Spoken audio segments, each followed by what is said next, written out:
Hey, John, how are you?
Hello, everyone. My name is John Hernandez, and I am the Executive Director of the Nonprofit Exchange and Help Action Programs. The Nonprofit Exchange is a 501c3 organization that was started to help bridge the divide between nonprofits and technology, to help create a platform where communities can better access and help their local nonprofits. So first off, I want to thank everyone for taking some time out of their day to join us for our first webinar of 2022. Every year we put on a speaker series where we invite one nonprofit from around the world to talk about how they use technology in a unique way. Whether it's to maximize their fundraising efforts or to increase their program capacity, we bring them on to share their insights with you. So today's speaker is coming to us from the literal future. All the way from Australia, we have Alan White, who is the Director of Fundraising and Marketing at the Asylum Seeker Resource Center. Alan is a certified fundraising executive who has spent the last 10 years developing fundraising marketing programs that enable organizations to meet their mission. And today, Alan is going to share with us something that is remarkable. He's going to talk to us about the planning and work that goes into their Facebook telethon that comes out every year on World Refugee Day. So, Alan, let's kick it off to you. Hey, John, just want to double check you can hear me? Yes, we can hear you. Fantastic. Alrighty, everyone. I will kick right into gear. I'm just going to see if I can share my screen. I do apologize. I'm having a couple of technical difficulties today in Australia, but we'll see where we land.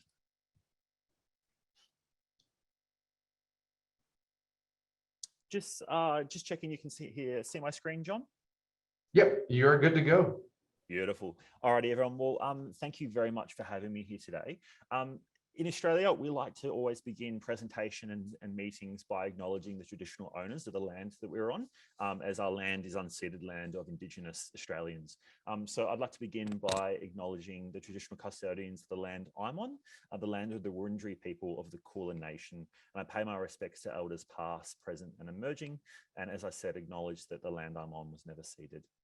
So today I'm going to actually run through two presentations with you, lucky you guys.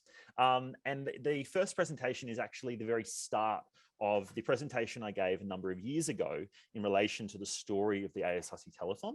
And then I'm going to fast forward a couple of years and talk about last year's annual ASRC telethon on World Refugee Day. So the first thing I wanted to do is talk to you about, I'm just going to try and move, how do I move this? So There we go. The story of the ASRC telethon all the way back on Monday, the 20th of June, 2016. So the ASRC telethon was the result of what we were seeing was income decline in 2016. It was a really difficult market. There had been a recent federal election result, which had put in power a government that is probably not the kindest or supportive of refugee and asylum seeker policy. So we saw income declining, and we saw a difficult acquisition market where traditional means and non-digital means of engagement and technology was still the primary way of acquiring new donors. And we saw that our costs were rising, and we were building, I guess, an ineffective way of moving forward with donors, considering there had been a recent election result where people weren't really mobilized. There was a lot of, I guess, disappointment because a change in government would have actually meant there would have been positive change in policies for people seeking asylum. We also saw the ASRC, based on our systems, based on our technology, had a really low second gift rate of our appeal donors, people that give to, say, a direct mail appeal or an online appeal throughout the year. And we saw that our donors weren't becoming regularly engaged in our work, and that we had a really high attrition rate in terms of our donor portfolio. And we didn't really know how to re-leverage that in what was a really competitive environment at a time when the ASRC was roughly generating about $8 million of revenue a year. So our expenditure budgets on fundraising were quite limited and quite low. And there was, as I said, there was absolutely sector apathy. So in May 2016, we saw that there was an internationally recognized UN mandated day for refugees, World Refugee Day, the 20th of June each year as part of World Refugee Week. And in Australia, in the Australian market, the ASRC was a really well-known charity even then, and was one of the more recognizable, I guess, human rights organizations in the country with a lot of grassroots loyal supporters. So there was an environmental opportunity for us to go, well, how do we leverage this moment? Giving days had started to just come onto the market. And we don't class this as a giving day per se, but it was an environmental opportunity to leverage that day at the time. And as I said, then claim market share. No one had actually, I guess, claimed the day. And certainly, as a person who is not of lived experience, it's certainly not my day to claim. But in terms of actually building a media profile or a brand profile for the day, no one had done that yet. There was the opportunity to develop branding and media around the day and amplify the voices of people with lived experience. And there was an opportunity for us to actually maximize public intent. So the telethon, we planned it in 4 weeks. We had one simple landing page on our website.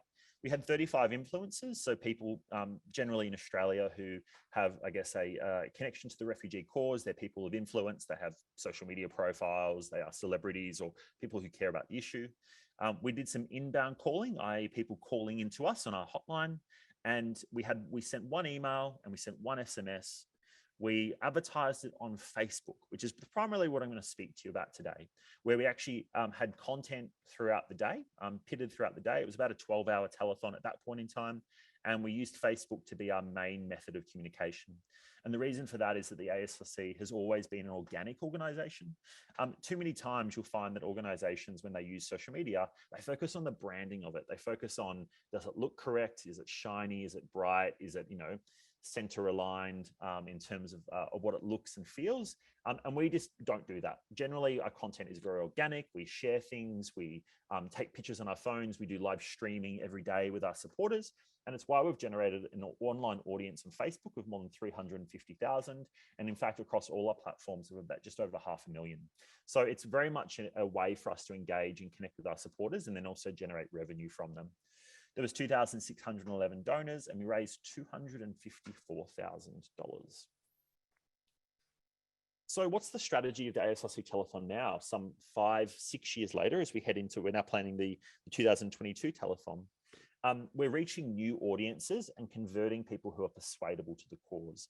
We're finding that World Refugee Day in this environmental moment and the way in which we digitally engage people across a range of channels is a fantastic way to convert new audiences, to educate people on your issue, but also to mobilize them. It's a moment in time, there's urgency, there's a movement behind it, and it's a collection of thousands of people. We're building community partnerships now, and it's a focus on building partnerships with other refugee organizations to leverage and amplify them, but also amplify the movement so that people, again, feel like they're part of a digital environment all across Facebook. And you'll see that now through our telethon, and I'll show you some slides in a moment, we do an incredible amount of online streaming, video engagement, Zoom engagement from people interstate and overseas, lots of live streaming across the entire telethon. And what that allows us to do is really center the voices of people. And you'll see that the third point is that the telethon actually celebrates and amplifies the voice of people with lived experience, to give them a chance to tell their story, to amplify their work, and to, I guess, provide their voice around advocacy and the policies that should change that impact people seeking asylum. And it activates donor motivations to build sustainable revenue. So our donors, traditionally, we've identified through surveys that, and this is something that's really important in terms of when you plan out days like this or moments, understand what your donors' intent and motivations are. So we know from surveys that donors at the ASRC or to the refugee cause are angry. They have rage, they have embarrassment at government policy, and they are ashamed in some ways to call themselves Australians based on the way in which we treat refugees. So we're activating people's donor motivations through this one day by asking people to come together and publicly call out and show their support. So the story of the ASRC telethon is that today is my day, and that is the day for people seeking asylum. So that's just the overarching viewpoint. Now what I wanted to do is actually jump into a different presentation, which is a presentation which is our Telethon 2021 report. So to give you the idea of where we landed, so you noted that in 2016, it was a campaign that in one day had 2,600 donors. It now has just over 13,500 people who donate to the campaign. And that is in one day. So we count that one day as being the midnight on the 20th through to midnight on the 20th, midnight to midnight, or 11:59 p.m. We raised 1.671 million in that day last year. And the average donation is $127, which is about 80% of our general average donations. So you will find that online digital engagement is slightly lower than more direct traditional channels. You can see now that we've grown a portfolio that is more retained donors than acquired donors. But if you ever said to your board or your management team that I'm going to acquire 1,315 donors online in one day, they would tell you that you're dreaming. But certainly online engagement and online, I guess, work is a really fantastic way to work with new supporters, to find them, but also to convert your existing supporters who might be leads on an email list, but you haven't done anything with them previously. So I'm just going to move through a couple of slides here. So our marketing strategy is really quite significant in terms of the different type of online activity that we do for the telethon. You'll see here that no longer is it just one email or one SMS, but it's quite significant in terms of the work we're doing here. So I'm going to take you through how this is a digital activity, and then what is the role of social media in relation to that digital activity. So as opposed to just doing inbound and outbound calling, you'll see that phone is 866 donations. So phone is one of actually the smaller ways in which we gather donations. Now, we will take inbound calls through our hotline, as I said, and it raised $107,000, which is nothing to be sneezed at. But we'll advertise the phone call across our email platform, SMS platform. We'll advertise it across all of our social media channels, and we'll do it via live streaming. And I'll show you some examples of that later on. But equally, phone is more of a direct effort with older participants. And instead, we're finding a lot more success in engaging people via other channels indirectly. So for example, social media saw 886 donations. That's paid social media as well as organic social media. So every time we had a Facebook post, there would be a link to each of the calling button or the phone button or the email page for donations. But equally, social media was just used for online live engagement. So live interviews where people would actually be talking about World Refugee Day, and then we would have a call to action at the end. So you can see the direct correlation of donations is actually quite low off direct social media. So you might be thinking, well, why is Alan presenting today on this being a social media telethon? And it's because if we think about the marketing effort and marketing touch points of a campaign like this, we generally need to engage with people 6 to 7 times to get them to convert to a donation. So the fact that we have social media every 15 minutes to every 30 minutes, we'll have a live stream or a post across that 18-hour period. The social media is one touch point amongst others that they receive. And it may be the one that converts them, or it may be the one that they engage with. Our social media reach for this campaign was over 1 million views across all of our videos, SEO, SEM, and other video or content touch points on social media. So while it brings in direct donations of about $90,000, it's actually the other things that it does as well. As an example, and I've got the stat here, the second most successful ad on social media was an ad that when you clicked on the Facebook ad, it actually it made your phone start the call to go through to our phone hotline. And that's a really interesting use of the Facebook platform as well as the Instagram platform. You can actually set up ads now that people click on the ad, and instead of taking them to a landing page to make a donation, it's actually taking them into a phone call. It connects their phone and takes them through to call the hotline number. So there's some really powerful ways you can use social media that engages better conversion. So across other platforms, you're going to be thinking, my God, SMS. So SMS is a significant platform for us. And in fact, it raised the most money. SMS is 2 different ways. And again, uses social media. So SMS is a platform for us that we use inbound text message. So text message the word hope to a particular number to donate $20. And of the 6,245 donations, just over 1,000 of them were inbound donations with an average gift of $45.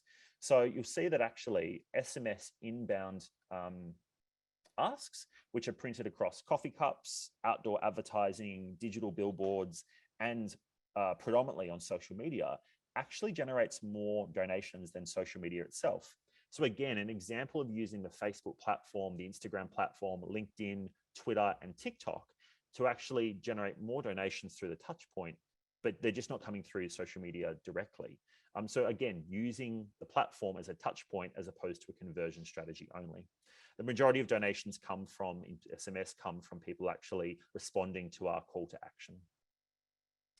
You'll see that EDM is a really popular version, particularly for our retained audiences. So making sure that your integrated strategy for marketing is absolutely focused on having multiple channels and touch points. We sent 4 emails throughout the day, updating people, telling them about hours of matched funding that existed. We call them the hours of power, and making sure people knew about the campaign and where we were up to with that campaign. And then, of course, website can't be forgotten. So that's organic solicitation, using SEM and SEO techniques to build out, I guess, awareness of the platform, and essentially is sending using your social media platforms to send people to that website form. And often people, if they don't directly convert, they'll come up as a website donation down the track as well. We had $150,000 of matched funding, and match funding is a really wonderful way to build out and amplify your work on other people's platforms. So as an example, match funding is where we work with a range of corporate partners, particularly those that have high profile or large audiences, and they will fund an hour of matched funding to a certain amount. What's really powerful here, and I'll show you an example in a moment, is that match funding, again, provides new content online, but it also amplifies your work online. So imagine there's a cosmetics company here in Australia, I think you have in the US as well, called Lush. Lush is one of our match funding partners, and Lush will actually share our social media content that advertises the Hour of Power on their social media platforms. They're inviting people to engage with our platform, increasing our reach, but then also inviting people off their platform to donate. So that's when you start to actually generate significant reach in your social media profile, and it helps us get to that more than 1 million unique eyeballs across the platform on the day. So match funding is really significant for that reason. So there's some of our major areas of our work.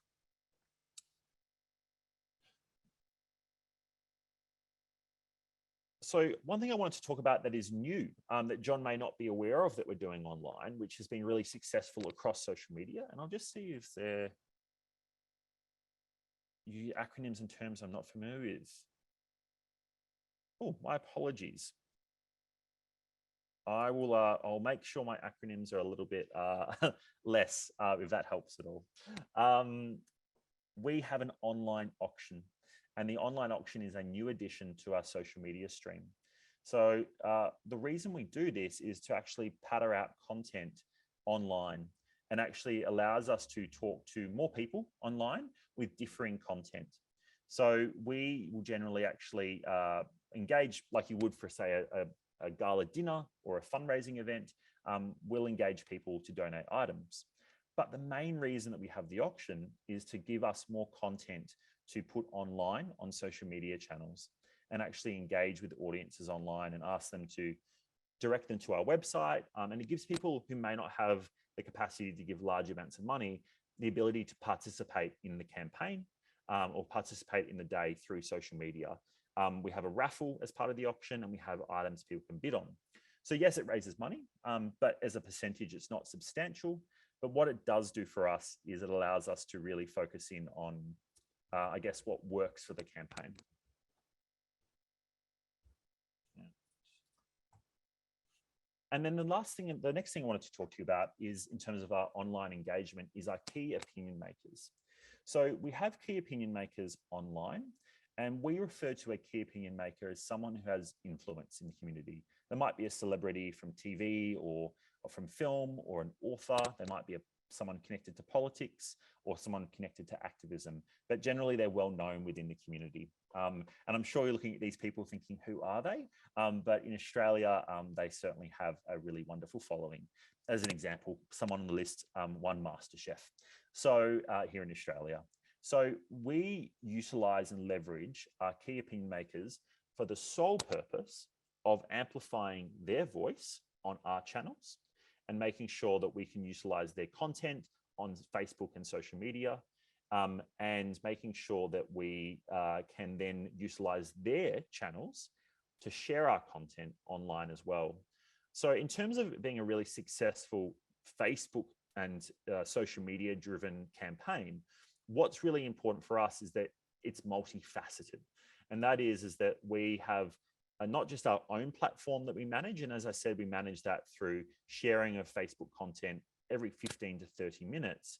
But instead, we're providing others with our content and with our information that they can push out across their own channels. As an example, one of our ambassadors has almost 1 million followers on Facebook. Now, that's not to say that they'll all engage with our work, and certainly they didn't. But having someone who has influence in the community amplifies your telethon or your Facebook activity tenfold. So we find that our key opinion makers are a really, really important part of our campaign. I'll just see how I'm going for time, not too bad. I'm just going to quickly jump into what I'd like to show you, which is some examples I'd like to talk you through. So it won't be a moment.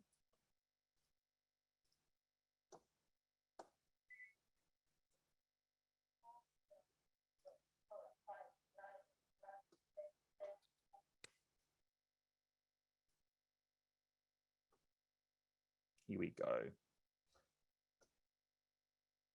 Okay.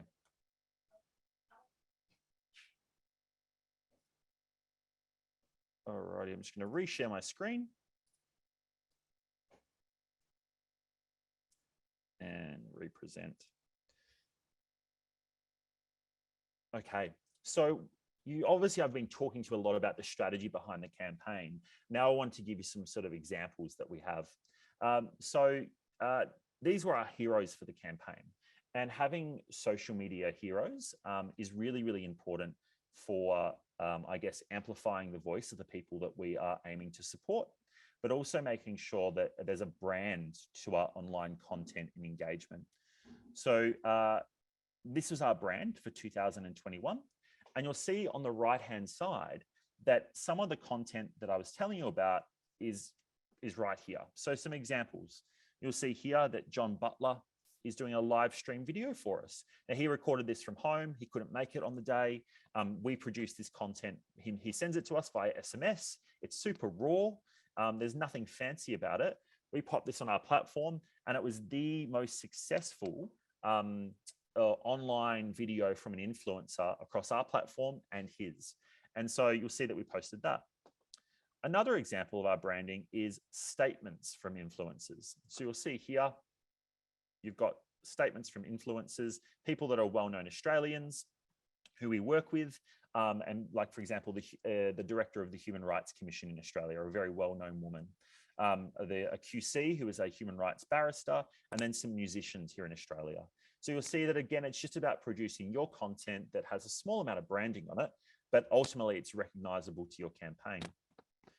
Again, more user-driven content from celebrities and ambassadors. So Courtney Act, a very famous Australian drag queen. I think she won RuPaul's Drag Race a number of years ago. Again, their content on their platform that we then produce and put onto our platform as well to share it with them.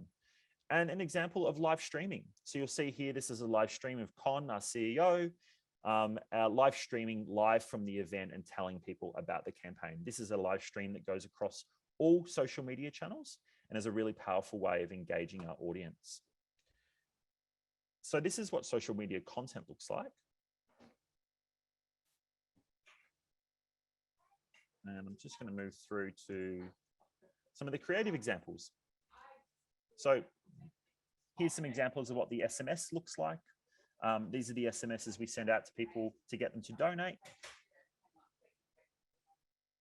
And this is what it looks like when you start having ambassadors such as sporting stars and others involved.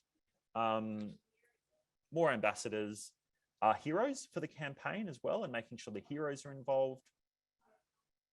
And then things like our hours of power and all of our, I guess, promotional advertising as well for the campaign.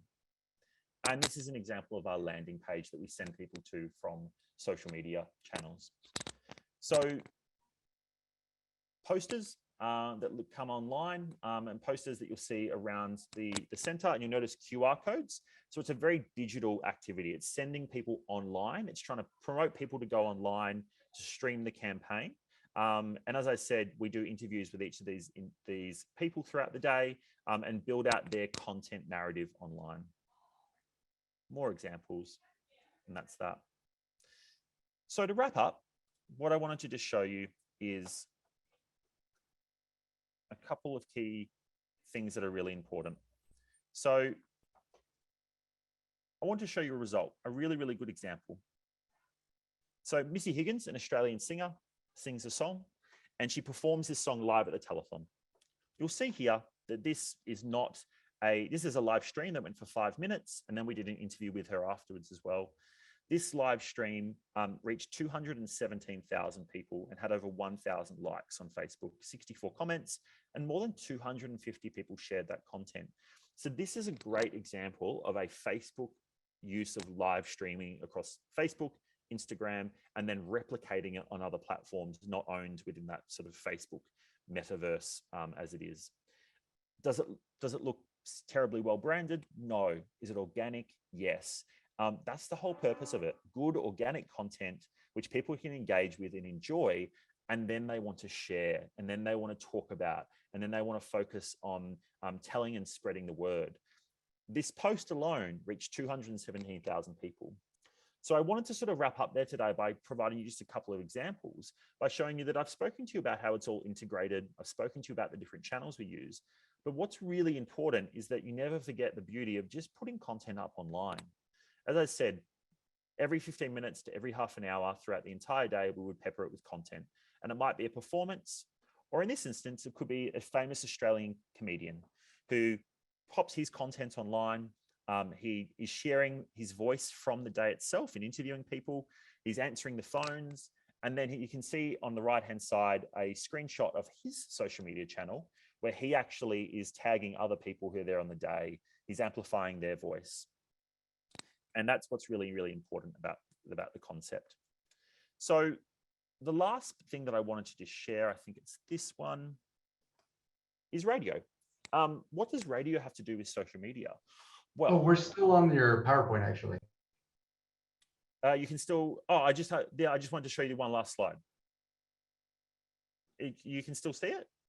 No. It's the individual graphics. Oh, my apologies, guys. I'm sorry. I knew I was going to have some tech issues. I'll reshare it. Thank you for letting me know, John. So can you see this slide now with a lady on the phone? Yeah, you are good to go. Beautiful. My apologies, guys. Jumping between presentations is never a good idea. But this is the one I was just talking about before with the lady who is singing. And you'll see here the reach of the campaign. You'll see here the number of people that engage with it. And incredibly, as I said, you'll see the number of people sharing. So this is that example I was talking about of organic content that's not terribly well branded, but really amplifies people's voices on your platform. That's a simple live stream that anyone can do. We set it up with a little tripod and an iPhone. And this is what a live streamed campaign looks like on Facebook. And you reach 217,000 people. As I said, this was the other example that I'm so sorry, I didn't realize it wasn't showing on the screen, John. But this is the other example, an Australian comedian. You'll see that he's doing a live stream. He's answering the phones. We take that imagery and we put it online. We allow him to take over our social media channels. And then he does the same thing on his own, where he then amplifies the campaign by making sure that people know about it. And he's tagging other famous Australians in the campaign as well, using our branding, using our content, and sharing further reach. And this is the slide I wanted to show you to finish on, which is that the idea of radio. And you might be wondering, why is this important for social media? In 2021, when we did the last campaign, we focused on making sure that really our intentionality every single hour was having the voice of a refugee involved in the campaign. Now, they didn't need to be connected to the ASRC. This was about having them share their story in their own way on their own platform. And last year, we released a book to do this. And so what we did was we peppered content throughout every hour where people would be interviewed online on social media to actually engage them in those stories. What we actually did was we partnered with a radio company here in Australia to actually feature those stories online. So the radio company set up in the centre on the day of our telethon, and they interviewed people seeking asylum as they told their story. We live streamed the entire interview, including the visuality, as you can see here, of the interview online. And what that allowed us to do was see an increase in the number of people engaging with our web platform, but also a number of people engaging with social media, sharing that content. So radio actually worked for the first time ever, because not only were people responding to the call to action of the radio interview, they were seeing that visual component of a radio interview that you don't usually get to see online via an interview. So it was like an inside hook to the campaign. So we saw 277 donations and an average gift of $86. And 73% of donors that came through this channel were new. And so very, very small cost per acquisition, considering how much it cost us to bring the radio company on site. That's what I wanted to leave you with today, is the idea of making sure that when you use Facebook, don't make it branded. Don't make it, we have a little bit of branding, and as we've grown the campaign, we were a little bit more branded. But when it comes to live content, make it organic. Let there be mistakes. I once fell off a chair when I was interviewing a celebrity. So be it. The most important thing when it comes to social media and not live streaming is that it's real and it's tangible and it's authentic. But most importantly, that it features your beneficiaries. No one wants to see me on radio. Sorry, no one wants to see me on social media because I'm not connected to the work of World Refugee Day, and it's certainly not my day. And we've seen that the more we do that, even though sometimes it doesn't deliver the revenue results we're after, it builds better brand, builds better integrity around the campaign. And in the long run, it builds better results as well. So with that being said, I will stop sharing, John. And I'm very happy to take questions, but also see if there's any questions in here.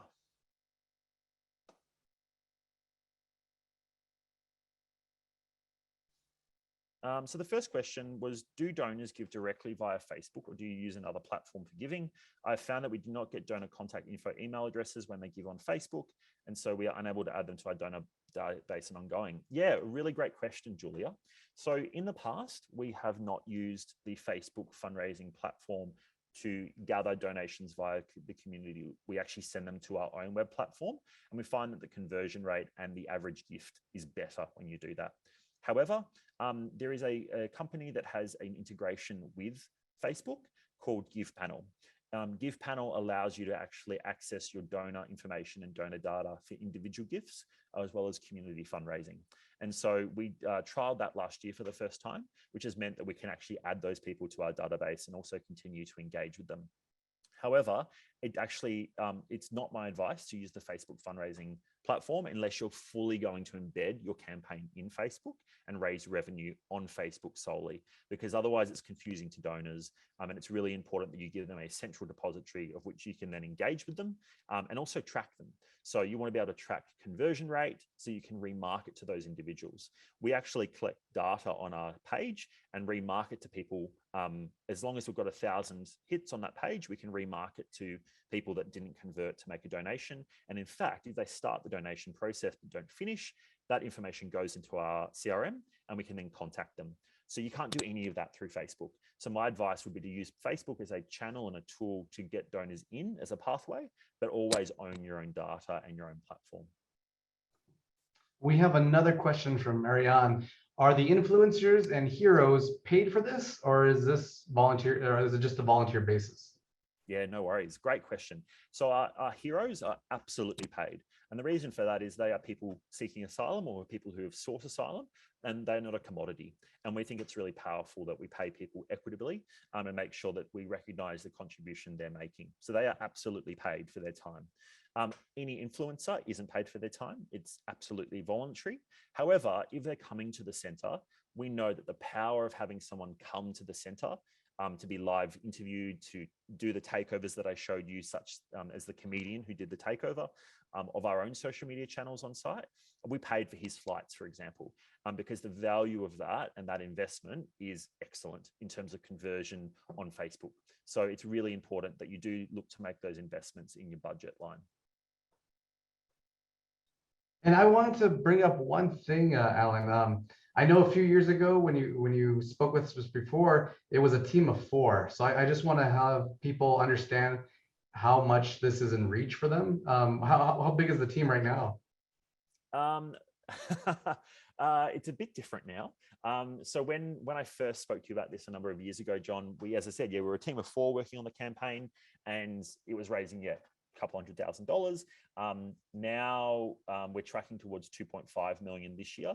And I would say it's a team of 5 marketing individuals and 3 fundraising individuals across relationship management, partnerships, and campaign management. And then we have existing marketing professionals who have ongoing roles. So we don't hire people for it.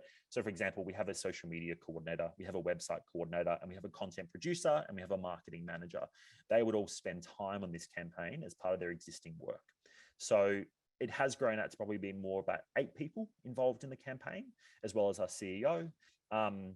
But it's not 100% of their time that they allocate to it. But it's certainly, my team now across the board we generate about $30 million of revenue annually now, as opposed to 8 million in 2017. So our staff numbers have grown, particularly in that digital space. All right, we have one more question, and then we're going to get to another short guest. Julia and Susan both want to know what the cost was involved with putting on the telethon. Yeah, no worries at all. Great question. We have a 22-to-1 return on investment for the telethon. These digital events are really scalable and really manageable.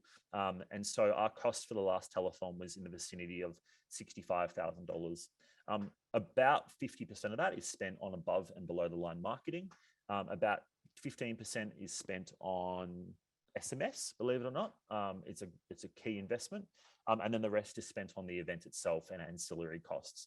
So you're looking at about $65,000, not including obviously the cost of staff salaries.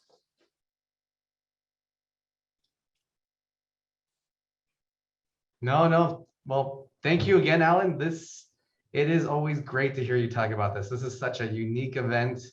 A few years ago when you first spoke and when you consulted with Candlelighters to put on theirs, I could not find anyone who was doing a successful Facebook telethon. So, this is still a huge achievement. And thank you again for sharing it with everybody. Oh, my pleasure, John. And if anyone has any questions, then more than welcome to follow me up online. I can share more data and information. I think the final thing I would say, John, and to everyone on the call today, is that you want to consider, what does it look like to have your primary content engagement through social media? And then what do you wrap around that social media channel in terms of other platforms to help convert people? To grow our telethon, when it used to just be on Facebook, we would never have grown it unless we started introducing other channels outside of Facebook to help convert people. That's why it's now a $1.7 million campaign, and soon it'll be a $2.5 million campaign. So that's my recommendation to you all. Think about how you use Facebook, but then think about how you wrap around other channels around it. And I wish you all the best over in the US, and I hope to see you all again at the next AFP conference. Yeah, we will see you there. And have a happy Thursday. Thank you again, Thanks, Alan. everyone. Bye-bye, everyone. All right, next up, we have one of our partners, The Pond, and Mitch Stein, who's going to offer a small reward as a thank you for everyone attending today's webinar. Mitch, if you want to hop on. Yeah, can you hear me? Yeah. Is your camera working? It is. It says you have to give me permission to start my video. There we go. All right. Hey, there I am. It was a little shocking. Great to see everybody. Thank you so much for having me. I'm also just going to share my screen to talk a little bit about what John mentioned. First of all, I love that you're doing this session. Pond and Nonprofit Exchange are make a ton of sense as partners, because we are just both trying to solve this problem of how do we get better tech in the hands of nonprofits and get them all the tools, resources that they need to maximize it. This conversation today was such an amazing example of the creativity that can be had around technology and all kinds of digital fundraising intersecting with the real humanity of the work. So just a huge thank you to John for inviting me, and thank you to everyone here that's paying attention and thinking outside the box of new ways to do things. And we wanted to reward everybody with $50 on Pond for anyone that's attending this webinar. You go to joinpond.com. It takes about 30 seconds to sign up, and you can drop in the promo code NPX webinar, and you'll immediately automatically get $50 in your account to get started. And you might be asking, well, what is Pond? What is that money good for? So Pond is a central marketplace for all the things that nonprofits use.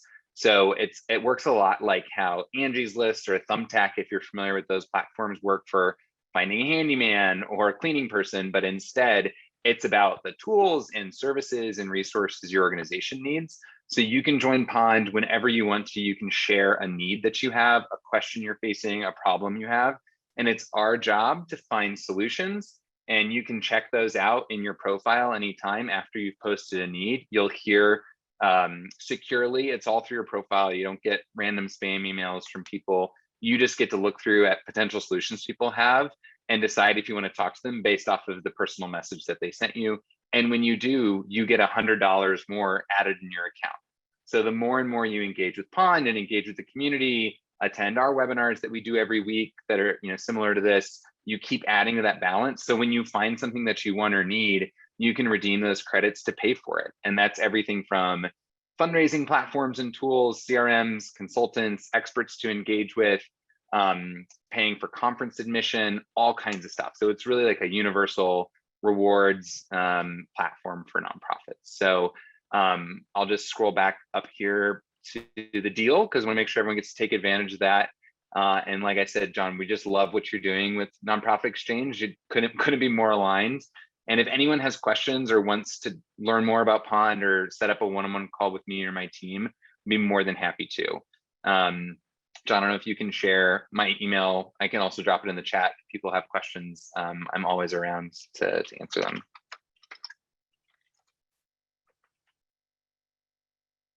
And then I'll also drop in the chat the promo code that everyone can use.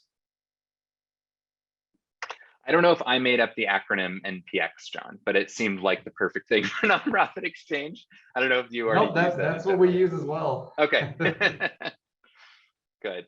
Well, yeah, I hope everyone can take advantage of this and get a lot of value out of connecting with ponds. So thanks, everybody.